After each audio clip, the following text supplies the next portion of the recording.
Hello बच्चों, नमस्कार। तो आज है लेसन तृतीय पाठ मित्राय नमः, क्लास 7 की संस्कृत। तो मित्राय नमः, मित्राय नमः, मित्र के लिए नमस्कार है। तो यहाँ मित्राय शब्द आया है सूर्य का। सूर्य का पर्यायवाची होता है मित्राय, तो यानी सूर्य को नमस्कार है। तो सूर्य को नमस्कार कैसे? तो सूर्य नमस्कार एक योगासन होता है। उसी के संबंध में इस लेसन में छात्रों में और अध्यापिका में वार्तालाप चल रहा है। ठीक है, तो स्टार्ट करते हैं।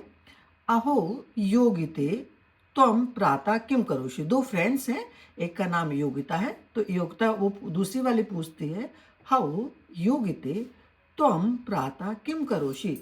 तुम माने तुम प्रातः क्या करती हो। तो वो कहती है, अहम प्रतिदिनम प्रातः पित्रा सह उद्यानम गच्छामि।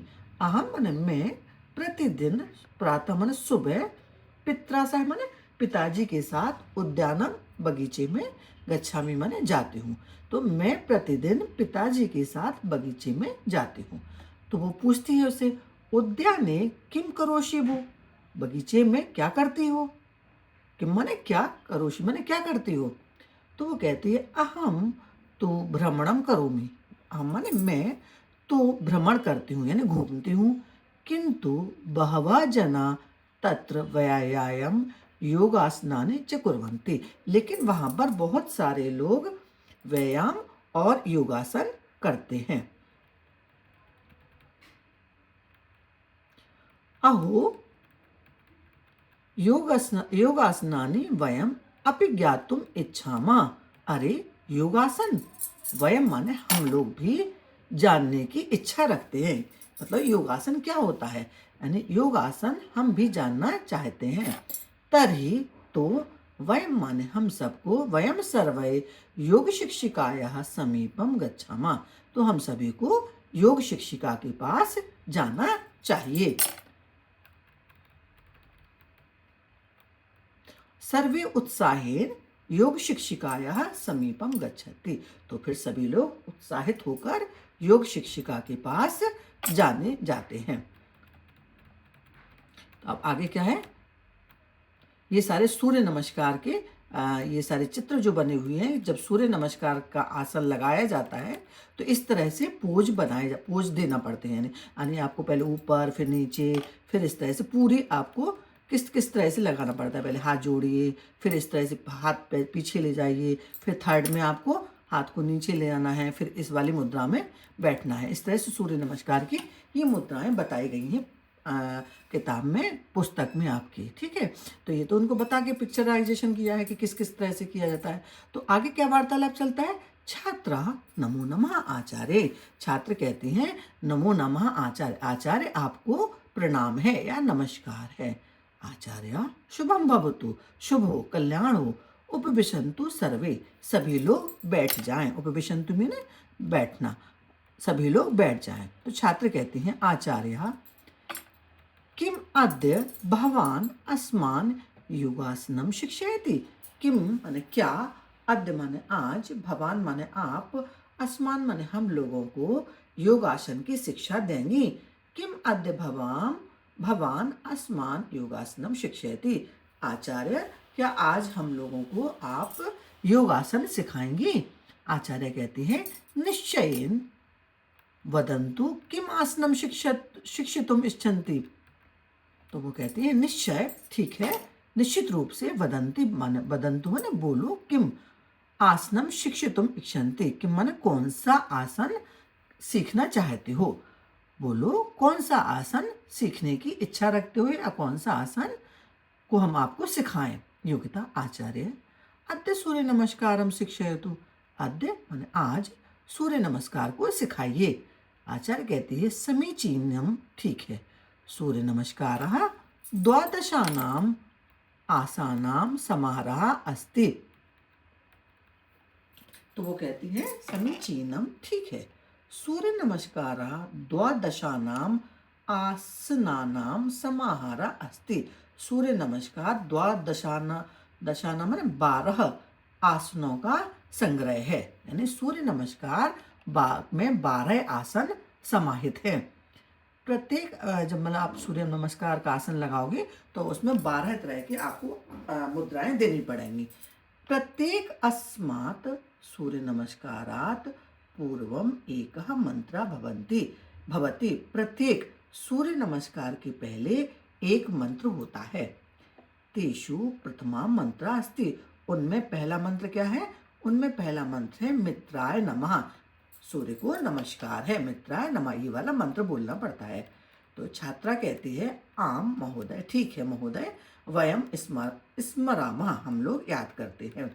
फिर ये सूर्य जो नमस्कार की हैं ये मुद्राएं हैं आपके ऊपर बताई गई थी। छठवीं ये 7वीं मुद्रा इस तरह से लगानी पड़ती है, 8वीं मुद्रा आपको इस तरह से लगाना पड़ता है। इस तरह से आपके सूर्य नमस्कार की ये जो मुद्राएं होती हैं तब 12 मुद्राएं आपको करनी पड़ती हैं, तब आपका सूर्य नमस्कार पूर्ण होता है। फिर आचार्य कहती है अति उत्तम, ठीक है, मिलित्वा वदन्तु, मिलकर बोलते हैं। आप सभी छात्रों से बोलते हैं कि हम लोग सूर्य नमस्कार के जो मंत्र हैं उनको मिलकर बोलते हैं। तो ये सारे सूर्य के ही नाम हैं। मित्राय नमः, भानवे नमः, हिरण्यगर्भाय नमः, सवित्रे नमः, रवये नमः, खगाय नमः, मारीचय नमः, अर्काय नमः, सूर्याय नमः, पूष्णे नमः, आदित्याय नमः, भास्कराय नमः। ये सारे सूर्य के ही नाम हैं और इनको बोल बोलकर आपको हर मंत्र जितनी बार आप सूर्य नमस्कार करते हो उतनी बार आप एक एक मंत्र बोलते जाएंगे। अति उत्तम, अति उत्तमम, आचार्य कहती है ठीक है, बहुत ठीक है, बहुत अच्छा। इदानीम एकेन श्लोकेन सूर्य नमस्कारस्य बहूनि प्रयोजनानि वदामि। इदानीम, इस एक श्लोक में सूर्य नमस्कार के बहुत से प्रयोजन होते हैं। भवन्तः शृण्वन्ति अनुवदन्ति, आप लोग सुनिए, हम बोलते हैं। तो कौन मतलब ये बता रहे हैं कि सूर्य नमस्कार करने से क्या क्या फायदे होते हैं। एक सूर्य नमस्कार करोगे आप उसमें कितने फायदे होते हैं, ये श्लोक के माध्यम से समझाया है उन्होंने। आदित्यस्य नमस्कारान् ये कुर्वन्ति दिने दिने आयु प्रज्ञा बलम वीर्यम तेजस तेषाम च जायते। आदित्यस्य नमस्कारान्, सूर्य नमस्कार को ये कुर्वन्ति, जो करते हैं, दिने दिने प्रतिदिन, जो लोग सूर्य नमस्कार प्रतिदिन करते हैं, आयु प्रज्ञा बलम वीर्यम तेज तेषाम च जायते, उनका, तेषाम माने उनका, आयु बुद्धि बल वीरता और तेज, ये सब चीजें बढ़ जाती हैं। ऐसे व्यक्ति जो प्रतिदिन सूर्य नमस्कार करते हैं उनकी इन सब आयु में वृद्धि होती है, प्रज्ञा बुद्धि में वृद्धि होती है, बल में भी वृद्धि होती है और वीरता में भी, और तेज माने कांति, उनका तेज बढ़ जाता है। इन सब चीज़ों सूर्य नमस्कार करने से उनकी ये सब चीज़ें बढ़ जाती हैं। तो कैसे लिखोगे अर्थ? जो लोग प्रतिदिन सूर्य नमस्कार करते हैं उनकी आयु बुद्धि बल वीरता और तेज, ये सब चीज़ें बढ़ती हैं। आगे देखिए, एवं योगासनेषु सूर्य नमस्कार एका श्रेष्ठा आसन क्रम अस्ति। इस प्रकार योग आसनों में सूर्य नमस्कार एक माने एक, श्रेष्ठ माने बहुत श्रेष्ठ आसन क्रम है। यानी योग आसनों में सूर्य नमस्कार सबसे श्रेष्ठ आसन है। सूर्य नमस्कारेण शारीरिकम मानसिकम आध्यात्मिकम च बलम वर्धते। सूर्य नमस्कार माने सूर्य नमस्कार से शारीरिक मानसिक और आध्यात्मिक बल वर्धते माने बढ़ता है। सूर्य नमस्कार से शारीरिक मानसिक और आध्यात्मिक बल बढ़ता है। अतः वयम प्रतिदिनम सूर्य नमस्कारम करवामा। अतः हम लोगों को प्रतिदिन सूर्य नमस्कार करना चाहिए। वह माने हम लोगों को, हम सबको प्रतिदिन माने प्रतिदिन सूर्य नमस्कार को करवामा माने करना चाहिए। स्वस्थम शरीरम स्वस्थम मनः च प्राप्नुवामः। स्वस्थ शरीर में, स्वस्थम शरीर माने स्वस्थ शरीर में स्वस्थम मन, स्वस्थ मन प्राप्त होता है। स्वस्थ शरीर में स्वस्थ मन रहता है, या स्वस्थ शरीर में स्वस्थ मन होता है। अस्तु, ठीक है। पुनः अग्रिम कक्षा माने आगे की कक्षा में, अन्येषाम् आसनानां विषये ज्ञास्यामः। पुनः फिर से आगे की कक्षा में, अन्येषां माने दूसरे, आसनाना माने आसनों के विषय में, ज्ञास्यामः माने जानेंगे। ठीक है, तो ये आपका लेसन कंप्लीट हुआ। छात्रा कहती है धन्यवाद आचार्य, आचार्य धन्यवाद है। तो ये लेसन पूरा आपका कंप्लीट हो गया। उम्मीद करते हैं कि आपको ये लेसन समझ में आया होगा।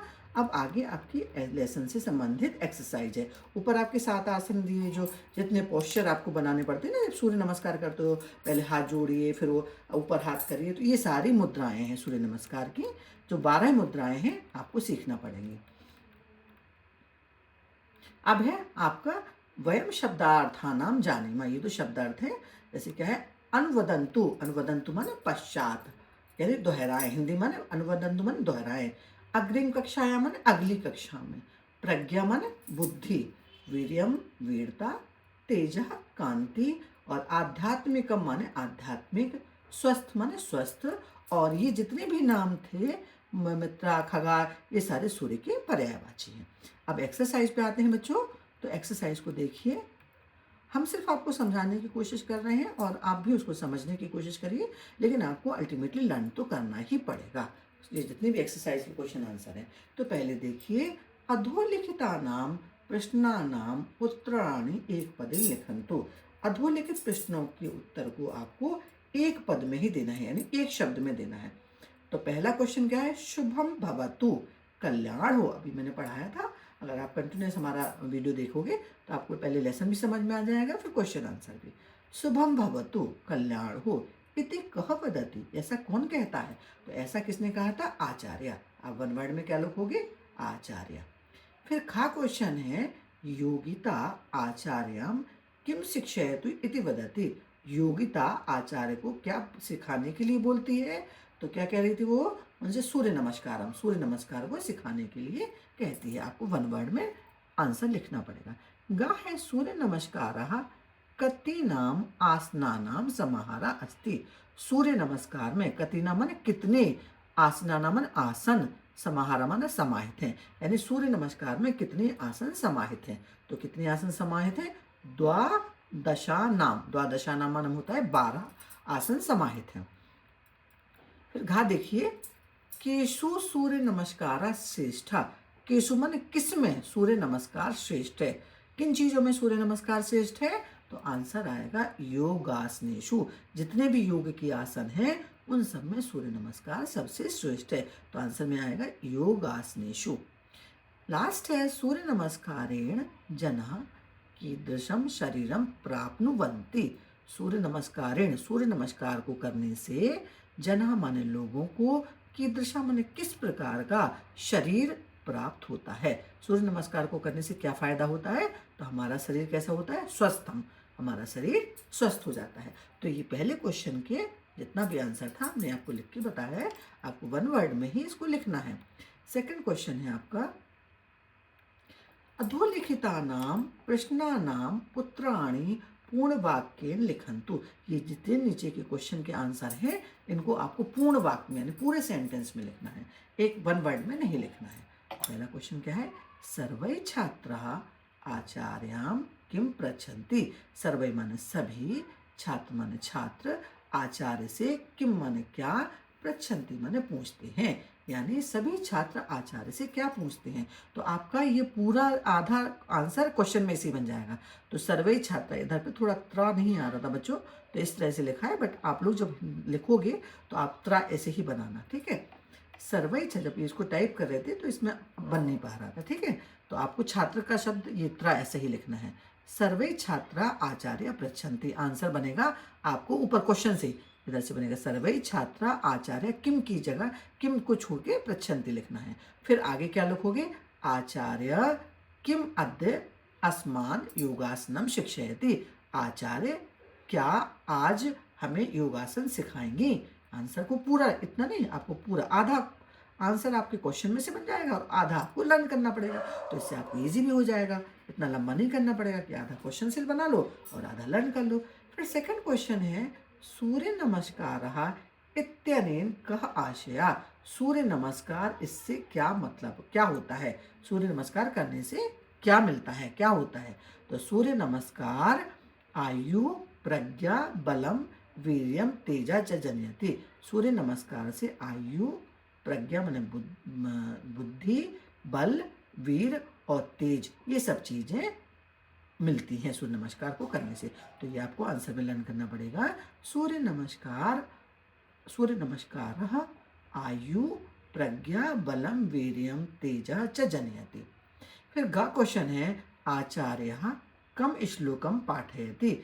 आचार्य कौन सा श्लोक पढ़ाती हैं, कौन सा श्लोक पढ़ाती हैं। तो आचार्य पाठयति, आचार्य पढ़ाती हैं, जो शिक्षिका है वो पढ़ाती हैं।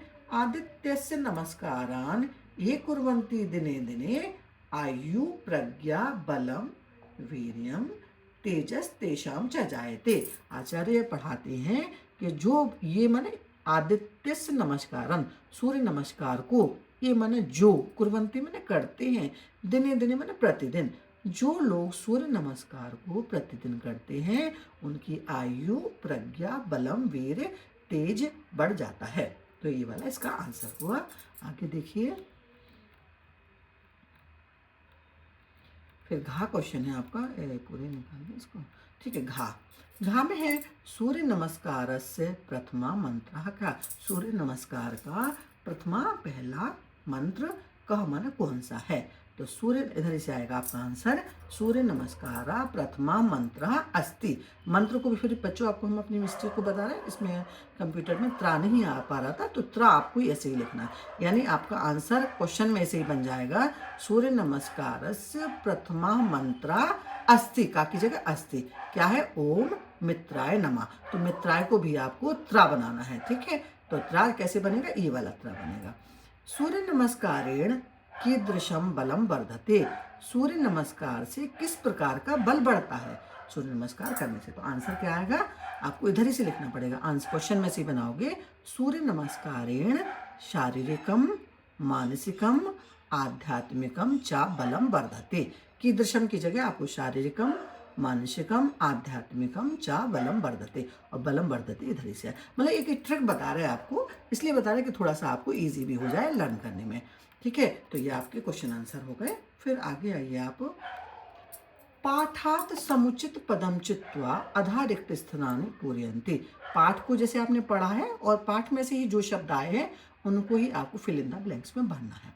तो पहला क्या है, प्रत्येक अस्मात् खाली जगह पूर्वम एक मंत्र भवति। प्रत्येक के पहले एक मंत्र होता है, किसके पहले होता है, प्रत्येक सूर्य नमस्कार। तो आपको फिल इन द ब्लैंक्स में भरना है सूर्य नमस्कारात। सेकंड है वयम प्रतिदिनम खाली जगह करवामा। हम लोगों को प्रतिदिन सूर्य नमस्कारम करवामा, सूर्य इधर खाली जगह में आपको सूर्य नमस्कारम भरना पड़ेगा।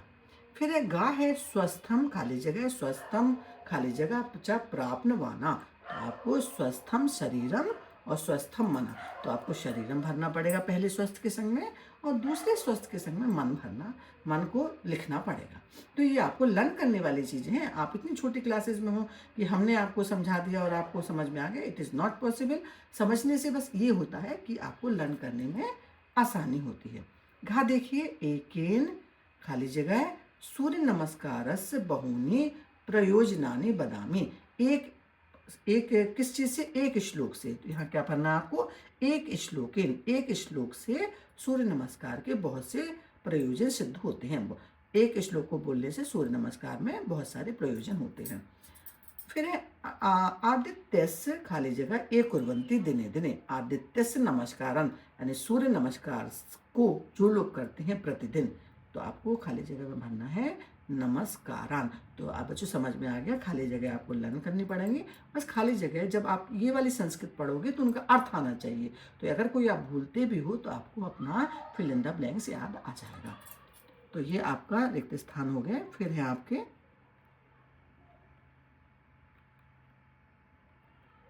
ये है अधोलिखितानि शब्द रूपाणी पठंतु अवगच्छन्तु च। ये चतुर्थी विभक्ति के रूप हैं और इसमें शब्द दिए गए हैं। जैसे क्या क्या है, लिंग दिए गए हैं, कौन कौन से लिंग में है, पुल्लिंग में है, स्त्रीलिंग में है, और नपुंसक लिंग में कौन कौन से लिंग है। तो छात्र शब्द है, नायक शब्द है और आदित्य, और ये तीनों शब्द क्या है, अकारांत पुल्लिंग है। तो अब इस छात्र शब्द का चतुर्थी का एक वचन क्या है, छात्राय। चतुर्थी का द्विवचन छात्र का क्या है, छात्राभ्याम। और बहुवचन है छात्रेभ्यः। ऐसे ही नायक शब्द है, ये भी अकारांत पुल्लिंग है। इसका चतुर्थी का एक वचन नायकाय बनेगा, द्विवचन नायकाभ्याम बनेगा और बहुवचन नायकेभ्यः। फिर है आदित्य। आदित्य का चतुर्थी का एक वचन आदित्याय, आदित्याभ्याम और आदित्यभ्यः। तो ये तीनों अकारांत पुल्लिंग थे। अब जो नीचे वाले शब्द हैं, आचार्य, योगिता, बालिका, शालिनी, ये तीनों स्त्रीलिंग शब्द हैं। तो इनके चतुर्थी के एक वचन, द्विवचन और बहुवचन कैसे बनेंगे? तो देखिए, योगिता का एक वचन है योगितायै, द्विवचन है योगिताभ्याम और बहुवचन है योगिताभ्या। फिर है बालिका का एक वचन है बालिकायै, बालिकाभ्याम, बालिकाभ्या। शालिनी का शालिन्यै, शालिनीभ्याम, शालिनीभी। अब ये है आपकी नदी, भगनी। तो नदी और भगनी क्या है, स्त्रीलिंग है। नदी का चतुर्थी का एक वचन नद्यै बनता है, नदीभ्याम द्विवचन है और नदीभ्या बहुवचन हो गया। भगनी भी आपका इकारांत, मतलब बड़ी शब्द, बड़ी से अंत है इसका, तो ये इकारांत स्त्रीलिंग है। भगनी का एक वचन चतुर्थी का भगन्यै, द्विवचन है भगनीभ्याम और बहुवचन है भगनीभ्या। अब ये आपके आसन और भोजन, ये वाले देखिए, ये आपके नपुंसकलिंग हो गए। ठीक है, भोजन, आसन, ये चीजें। तो देखिए इसको, आसन का क्या बनेगा, ये तो आसन तो आपका हो गया आसन, आसनाय, आसनाभ्याम, आसनेभ्या। भोजन का क्या बनेगा, भोजन, भोजनाय, भोजनाभ्याम, भोजनेभ्या। ये चतुर्थी के एक वचन, द्विवचन और बहुवचन है। शब्द आपके दिए गए हैं और इनके एक वचन, द्विवचन, बहुवचन कौन सी विभक्ति के बनाने थे, चतुर्थी के। आगे देखिए कौन सी एक्सरसाइज है। अब अत्रम इदम अवधेयम, यहाँ आपको जानना है नमः शब्दस्य योगे चतुर्थी विभक्ति। नमः शब्द में चतुर्थी विभक्ति लगती है। तो जैसे यथा भास्कराय नमः, तो नमः के योग में भास्कर में चतुर्थी विभक्ति लगी है। तो फिर आपको ये वाले उदाहरण बताए उन्होंने। चौथा क्वेश्चन है, पाठे विद्यमानानां नमः युक्त शब्दानां संग्रहम कृत्वा लिखन्तु। नमः शब्द से आपको ये वाले शब्द लिखना है। जैसे एक आपको उदाहरण दिया है मित्राय नमः, तो बाकी आपको नमः शब्द जोड़ के सूर्य के पर्यायवाची जितने भी हैं वो लिखने हैं। तो रवये नमः, रवि में चतुर्थी है। सूर्याय नमः, क्योंकि नमः के योग में चतुर्थी विभक्ति लगती है। भानुवे नमः, भानु को नमस्कार है। खगाय नमः, पूषणे नमः, हिरण्यगर्भाय नमः। तो नमः के योग में इन शब्दों में चतुर्थी विभक्ति लगी है और ये सारे शब्द सूर्य के ही पर्यायवाची हैं। मित्राय बोलो तो भी मतलब उसका सूर्य है, रवये बोलो तो भी मतलब सूर्य है, सूर्य का मतलब भी सूर्य है, भानुवे का मतलब भी सूर्य है, खगाय का भी मतलब सूर्य है, पूषणे सूर्य है, हिरण्यगर्भ, यानी ये सारे सूर्य के पर्यायवाची हैं। और इन शब्दों में जब नमः लगा है तो इन शब्दों के साथ में चतुर्थी विभक्ति लगेगी। ये भी है मारीचय नमः, आदित्याय नमः, सविते नमः, अर्काय नमः, भास्कराय नमः। तो यहाँ तक आपका ये वाली एक्सरसाइज हो गई। फिर आपको उदाहरण अनुसार कोष्ठकाताद पदानि स्वीकृत्य वाक्यानि रचयन्तु, यानी ये जितने भी शब्द दिए हुए हैं इन शब्दों में आपको चतुर्थी विभक्ति लगाकर वाक्य बनाना है। पहला उदाहरण इन्होंने दिया था अग्ने नमः, अग्नि का अग्ने नमः। दूसरा वाला आचार्य के संग में लगाना है, तो आचार्य नमः। फिर है त्रिवर्ण ध्वजा, त्रिवर्ण ध्वजाय नमः। सब में चतुर्थी विभक्ति लगना है, क्योंकि नमः के योग में जो शब्द आता है उसमें चतुर्थी विभक्ति लगती है। तो बच्चों यहाँ भी देखो त्रि शब्द हमारा बन नहीं रहा है इसमें, तो त्रा आपको ऐसे ही बनाना पड़ेगा। ठीक है, त्रिवर्णाय ध्वजा नमः। फिर है जनकाय नमः, वृक्षाय नमः, देव्यै नमः, भगिन्यै नमः, मातामह्यै नमः और जनन्यै नमः, पृथिव्यै नमः, नद्यै नमः। नदी को नमस्कार, जनक को नमस्कार, वृक्ष को नमस्कार, देव्यै नमः, भगिन्यै नमः। तो ये सब शब्दों में चतुर्थी विभक्ति लगी है, क्योंकि नमः के योग में चतुर्थी विभक्ति लगती है। अब ये देखिए, अत्रम इदम अवधेयम, अत्रम इदम अवधेयम। आप इधर देखिए, तो दा धातु तथा यच्छ धातु के योग में भी चतुर्थी विभक्ति लगती है। जैसे नमः के योग में चतुर्थी विभक्ति लगती है, वैसे दा धातु के योग में भी और यच्छ धातु के योग में भी चतुर्थी विभक्ति लगती है। जैसे शिक्षक छात्राय पुस्तकम ददाति, शिक्षक छात्र को पुस्तक देता है। तो किसको देता है? छात्र को। तो देने का है तो किसको दे रहा है? छात्र। तो छात्र में हमें चतुर्थी विभक्ति लगानी पड़ेगी। शिक्षिका छात्राय पुस्तकम यच्छति, शिक्षक छात्र को पुस्तक यच्छति देता है। तो यही शब्द को आपको ये फिल इन द ब्लैंक्स में आए हैं, ये आपको करना पड़ेगा। कोष्ठके विद्यमानानां शब्दे चतुर्थी विभक्ति रूप्याणि प्रयोज्य वाक्यानि पुनः लिखन्तु। आपको ये जो कोष्ठक में शब्द दिए हैं ना, इन शब्दों में आपको चतुर्थी विभक्ति लगानी है। बाकी पूरा सेंटेंस वैसा ही के वैसा है। तो पहला तो इन्होंने बना के दिखाया था, सैनिका देशाय जीवनम प्रयच्छति। फिर सेकंड है माता याचिका, याचक की जगह क्या होगी? याचिकाय वस्त्रम ददाति। फिर पौत्र पितामही, पितामही में ना दादी को औषधम ददाति, पोता अपनी दादी को औषधि देता है। तो पितामही में चतुर्थी विभक्ति लगेगी, पितामही। अहम भगिनी उपायनम ददामी, तो भगिनी में चतुर्थी विभक्ति क्या होगी? भगिन्यै उपायनम ददामी। पिता सेविका, सेविका में चतुर्थी विभक्ति क्या होगी? सेविकायै वेतनम ददाति। त्वम मित्र, मित्राय पुष्पम ददासी। फिर है आपका देवः भक्त, देवः भक्ताय आशीर्वादम ददाति। तो जितने कोष्टक के वर्ड्स है, शब्द है, उनमें आपको चतुर्थी विभक्ति लगानी है। आरक्षकः, आरक्षक माने सिपाही चोर को दंड देता है। तो जिस व्यक्ति में ददाति, ददाति यच्छति जिसकी योग में आती है उस शब्द में चतुर्थी लगती है। तो यह आपको ज़्यादा सोचने की जरूरत नहीं है, क्योंकि इसमें जो कोष्ठक में शब्द दिए हुए हैं उनमें आपको चतुर्थी विभक्ति लगानी है। अभी आपको उदाहरण अनुसार माता कस्मै कस्यै धनम ददाति, माता कस्मै किसको धन देती है, इति कोष्ठके विद्यमानानि पदानि उपज। आपको ये वाला कॉलम है, समझ लीजिए कि माता ददाति, तो आपको हर शब्द में इस तरह से लिखना है। तो कैसे? उदाहरण के साथ समझिए। जैसे आपको पहला बताया है माता पुत्राय, तो ददाति के योग में चतुर्थी विभक्ति लगती है। तो इतने जो शब्द हैं आपके ऊपर, इन सब में आपको चतुर्थी विभक्ति लगानी है। तो माता पुत्रै धनम ददाति, माता पुत्राय धनम ददाति, माता पुत्र को धन देती है। माता पाचिकाय धनम ददाति, माता खाना, पाचिकाय माने जो खाना बनाती है उनको धन देती है। और माता आपड़िकाय धनम ददाति, माता दुकान, आपड़िकाय माने दुकानदार को धन देती है। माता शब्द लगा के ददाती धन लगेगा, जो कोष्टक वाले शब्द है उसमें चतुर्थी विभक्ति लगती है। फिर माता पिता मह्यै धनम ददाति। ठीक है, तो ये वाला आपको समझ में आ गया होगा, ये वाले को फिल इन द ब्लैंक्स है। अब है उदाहरण के अनुसार रिक्त स्थानों की पूर्ति करना है। तो यहाँ पर भी चतुर्थी विभक्ति ही है।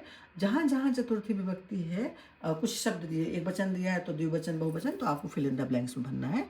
जैसे शब्द है गणेश, गणेश का चतुर्थी विभक्ति का एक वचन गणेशाय, गणेशाभ्याम, गणेशाभ्या। भक्त का भक्ताय, फिर भक्ताभ्याम और भक्तिभ्या। ठीक है, चतुर्थी विभक्ति सेविका में, सेविका स्त्रीलिंग शब्द है, तो सेविका का चतुर्थी विभक्ति का शब्द क्या बनेगा? सेविका। यही सेविकाभ्याम तो दिया हुआ है, एक वचन, उसका द्विवचन नहीं दिया है और बहुवचन भी नहीं दिया है, तो बहुवचन क्या बनेगा? सेविकाभ्या। अनुजा का एक वचन चतुर्थी का दिया है, बहुवचन, द्विवचन और बहुवचन नहीं दिया है, तो बहुवचन क्या है? अनुजाभ्याम, अनुजाभ्या। गृहिणी का चतुर्थी का द्विवचन दिया है, तो एक वचन और बहुवचन लिखना है, गृहिणी, गृहिणीभ्या। कुमारी, कुमारी जो है ये स्त्रीलिंग शब्द है, तो इसका एक वचन दिया है चतुर्थी का और द्विवचन है, तो आपको बहुवचन लिखना है, कुमारीभ्या। फिर है आपका वन का, आपका चतुर्थी का एक वचन दिया है और चतुर्थी का द्विवचन और बहुवचन लिखना है, तो वनाभ्याम और वनेभ्या। मित्र शब्द का आपका चतुर्थी का एक वचन दिया है, नहीं दिया है, बहुवचन दिया है, तो आपको एक वचन मित्राय, मित्राभ्याम लिखना है, मित्रेभ्या बहुवचन तो दिया है। ठीक है, तो ये तो प्रैक्टिस वाली चीज़ें हैं कि आपको चतुर्थी के आपको लर्न करना पड़ेंगे, पूरे रूप याद करना पड़ेगा कि सेविका का चतुर्थी का एक वचन, द्विवचन, बहुवचन क्या है। तो जो भी फिल इन द ब्लैंक्स में आएगा आप आराम से लिख लोगे अगर आपको लर्न होगा। अब है आपका योग विस्तारिता, ये तो विश्व योग्यता दिवस है, जगति सर्वे जना जो नो, ये तो सब वो है। ठीक है, और अब ये सारे आपके सूर्य नमस्कार का वज्रासन है, ये सारे आसन बताए गए हैं। और हलासन, तड़ासन, ताड़ासन, ठीक है, काफ़ी आसन बनाए गए हैं। तो अब आपको ऊंचे ऊंचे शब्दों में ये आपको पढ़ना है। दा धातु है, परस्मयी पद है, लट लकार है। तो प्रथम पुरुष में क्या है? ददाति, दत्ता, ददति।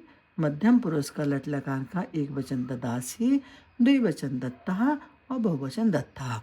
उत्तम पुरुष में ददामी, दद्व, दद्म। यानी प्रथम पुरुष में सह ददाति एक देता है, दत्ता दो देते हैं और ददाति बहुत सारे देते हैं। ददासी, दत्ता, दत्त। तुम देते हो, तुम दोनों देते हो, तुम सब देते हो। ददामी मैं देता हूँ, आवाम वयम हम दोनों देते हैं और हम सब देते हैं। तो ये वाले आपके लट लकार के दा धातु के रूप है। अब आगे क्या है? दा धातु के बनाना है आपको, परस्मय लोट लकार के बनाना है। तो लोट लकार के क्या है रूप बनेंगे? प्रथम पुरुष में का एक वचन है ददातु, दत्ताम, ददत्तु। मध्यम पुरुष का देही, दत्तम, दत्त। और उत्तम पुरुष में ददाने, ददा और ददाम। इस तरह से बच्चों ये लट लकार के और लोट लकार के दा धातु के रूप आपको लर्न करना पड़ेंगे। अगर आते हैं आपके एग्जाम में, आपके मैं जो क्लास की मैडम है वो बताएंगे कि ये आपके सिलेबस में आ सकते हैं या नहीं आ सकते हैं। अगर आएंगे तो आपको लर्न करना पड़ेगा, नहीं आएंगे तो नहीं करना पड़ेगा। और इस तरह से ये आपका लेसन पूरा कंप्लीट हो गया है। तो अगर आपको लेसन समझ में आया हो तो प्लीज़ इसको और समझने की बार बार एक दो बार रिपीट करके वीडियो देखने की कोशिश करिए। आपको पूरा लेसन समझ में आ जाएगा। और जितनी एक्सरसाइज हैं वो तो बच्चों आपको लर्न करनी पड़ेंगी। पढ़ाने का मतलब सिर्फ ये होता है कि आपको अच्छे से समझ में आ जाए। जब अगर समझ में आ जाता है तो लर्न करने में भी आपको आसानी होगी। अगर आपको हमारा वीडियो अच्छा लगा हो तो प्लीज़ कमेंट बॉक्स में लिखकर जरूर बताइए। धन्यवाद।